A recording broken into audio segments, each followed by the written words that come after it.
It doesn't seem all that long ago that Omega was announcing their all-new Seamaster Professional 300-meter diver, but you know what? It's been nearly 5 years. This watch has been on the market for half of a decade. And so let's take a look at this watch. I know I have reviewed it in years past, but let's take another look. We'll go through all of the positive elements. We'll go through the details. We'll go through the negative elements, and we'll see how this stacks up today versus when it, burst onto the market about 5 years ago. So I have in front of the camera the black dial, black bezel, Seamaster Professional 300-meter diver on the OEM 5-link bracelet. And I think this is a very sharp watch. It's very versatile.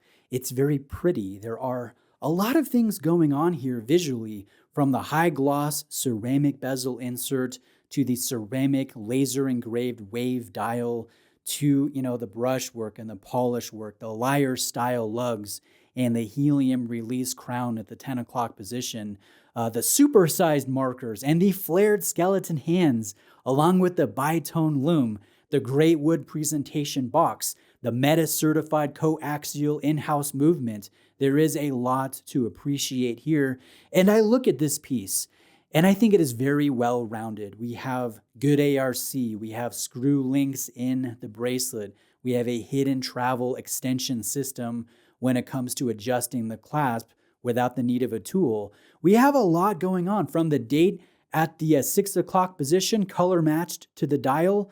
You look at this, and there really isn't a glaring weak spot, in my opinion, as I look at this package and the retail price of $5,600. So yes, at this price, you are more expensive than some Breitling Super Ocean. You are more expensive than some Tudor Black Bay.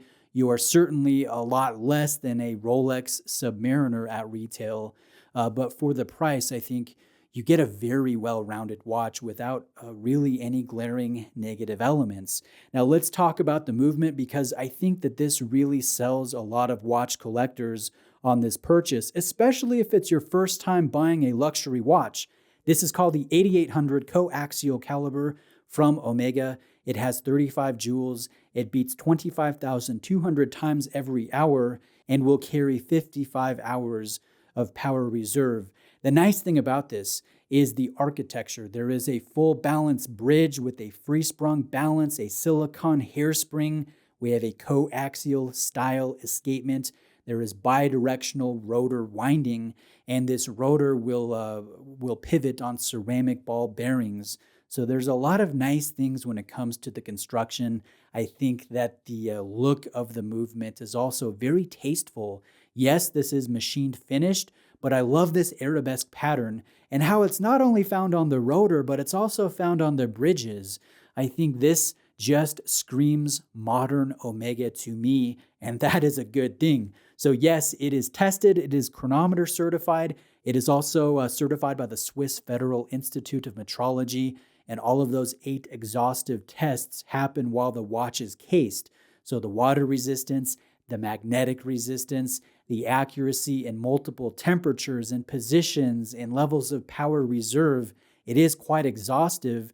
And after you buy one of these, you should expect a daily deviation accuracy window of 0 to plus 5 seconds per day, which is very impressive. The other thing that I personally like when it comes to really any watch is the level of execution on a macro level on the dial. There's something about a great dial that is so satisfying to me. So let's go in on a macro level and take a look at this black dial that is crafted out of ceramic, and there is a wave pattern that is laser engraved. Again, I like the color matched date at the 6 o'clock position. I really like these hands, how they're flared out, how they're beveled, how they're polished, and even these little skeleton arms on the handset are loomed. And so I really like that. I like the dimensional printing, and I love these super-sized markers, these applied markers that appear a little bit larger because of the reflectivity of the ceramic plane that they rest on, and then the dome fill effect of the loom with that slight amount of reflectivity on this loom in natural light. I love the red accenting, and I love this in low light conditions Or do you see that bitone loom? And I will say, as an owner of this generation, I've owned 2 different Seamaster color configurations over these past 5 years. I've noticed that I'm going about my business. I'm just, doing nothing crazy, but then I'll walk into a dark room, and before I turn on the light, I'll notice the loom. The potency is impressive. It's more so than other watches that I own, more so than Seiko, more so than Rolex, more so than Tudor. And I always think that's kind of a nice thing. So it charges quickly, and at least initially, the brightness is it's very great. So let's talk about a couple negative elements here. I don't want this to sound like an advertisement. So I think the big thing that most of you need to be aware of is the fact that this bracelet is rather thick. It does not taper. There is a very large clasp. So there is a lot of weight associated with this 5-link bracelet design. And that can become fatiguing at times if you wear this all the time. Some people really like that weighty, presence-filled fit, but sometimes you want a watch that disappears, that doesn't feel cumbersome, again, at times, not all the time.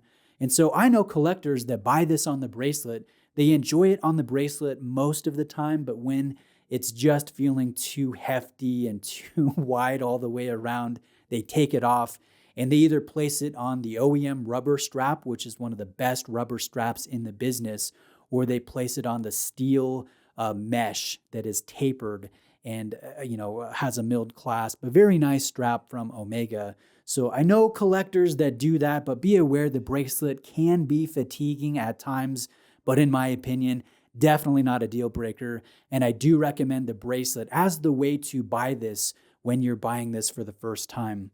Now, the next thing is the grip for the bezel. We have a nice tactile feel for this bezel, a good mechanical feel, but the scalloped edges aren't the best when it comes to just getting good traction with your fingers.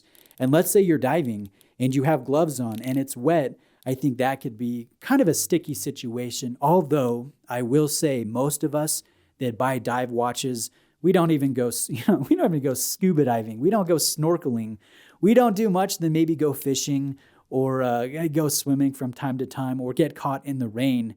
So I don't think any of these negative elements are deal breakers, but it's not a perfect watch. It is dang close, but it's not a perfect piece. I will, though, go back to the beginning of the video and reiterate my opinion that this is a very well-rounded watch from every aspect of the watch to the different certifications that it goes through, to the lacquered wood presentation box that it ships in. It's a very satisfying luxury watch, again for the retail price of $5,600 at retail. So that being said, I think this still holds up really well after 5 years, and I do anticipate this to hold up really well in another 5 years. The only thing I could think of is, in the future, I think power reserves will be close to 70 hours as a norm. This one is 55 hours, which is still adequate. I don't find that a negative element myself, but projecting years into the future, that could become a pedestrian number. So I do anticipate Omega to update this caliber over the years, improve the power reserve, and make a couple tweaks to the overall caliber. But on the whole, I'm impressed. I think it's still a great watch. And if you are shopping for any Omega, I'm going to recommend Exquisite Timepieces. They are a family-owned brick-and-mortar AD in Naples, Florida. They have a great selection, great customer service. So I will leave links in the description of the video. Reach out with questions. Thank you again for watching today. Have a great day, and I'll see you next time.